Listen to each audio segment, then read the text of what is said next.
So Lee. Yeah. Yes. I'm getting my serious journalist hat on, pretend. Tell me about your journey to publication.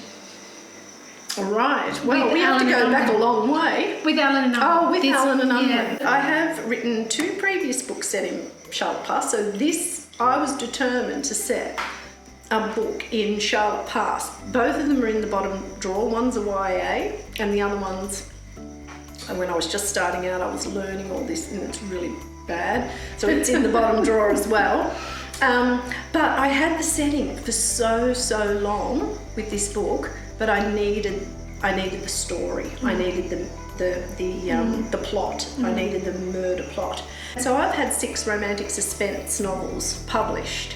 So this is my first fully fledged crime novel. So I just feel that my romantic suspense books have always been heavily weighted on the crime side, and I always enjoyed writing them.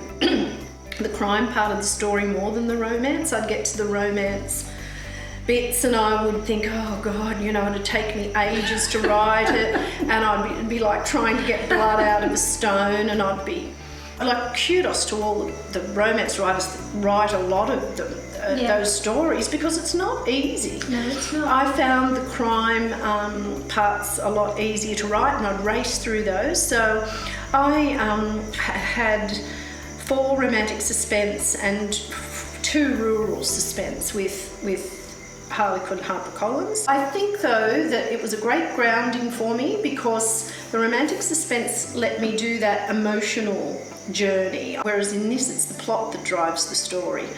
So I think because of that, Alan and Unwin were the publisher for me for this book. And my agent, Bernadette Foley, hi Bernadette, she submitted it to Alan and Unwin, and very many thanks to Annette Barlow for taking it very swiftly to an acquisitions meeting. Many thanks, Annette. Thank you, Annette. We love you, Annette.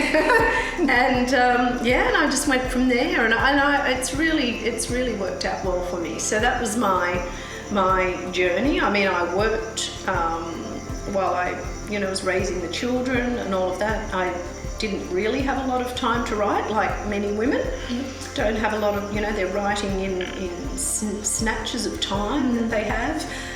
So that was me earlier on, but when my youngest child got his driver's license, all of a sudden I wasn't the taxi anymore, and freed up a bit of time, and my husband said, well, if you're going to have a serious crack at this, do it now. And that was back in 2009, and I was published in 2012. Yeah, okay. Yeah.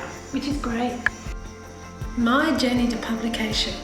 So this is my debut book. I did a Bachelor of Arts in English. I did a master's degree in Australian literature. Started a PhD but never finished. And so through that academic journey, there was a little bit of publication, and I published my first poem in a folksy magazine, and I can't remember the name of it, back in the 1980s. And then life just got in the way. I was a single mother. I started teaching out west, worked in a whole series of industries to get by. Never had enough time to write, but I always felt, it was very strange, I always felt the urge to go to the typewriter, as it was, or to the book, the empty diary that I had. I always had that urge to go and write. And the adoption story in this book, my adoption story, which started in 1990, discovering who they were and why they'd given me up, and kind of wading through all the lies to get to the truth.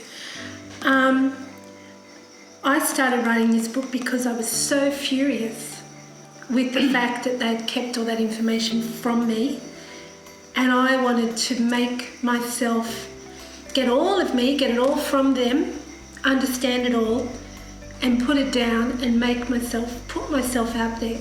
This is me, you can't keep it from me anymore. And that was the reason that I started writing this book, to to put myself out there again. I had no highfalutin ideas that I was going to be wonderful and forgiving, and no, I just wanted to wrest it from them, give it to me, and then put it down. So it was actually there and able to be caught on the page. This is me, and you don't hold it anymore. I hold it, and here it is. So initially this all came from anger and fury. And then falling in love, all the tragedy that happened afterwards. So I started writing in 2012. I started writing this in 2012. Came back after Wayne died from Spain in 2015-16. Joined a writing group here in Newcastle. Kept going. Realised how important it was, what I was saying. Got myself an agent. She unfortunately couldn't sell it. Went on conversations, started a little bit of interest.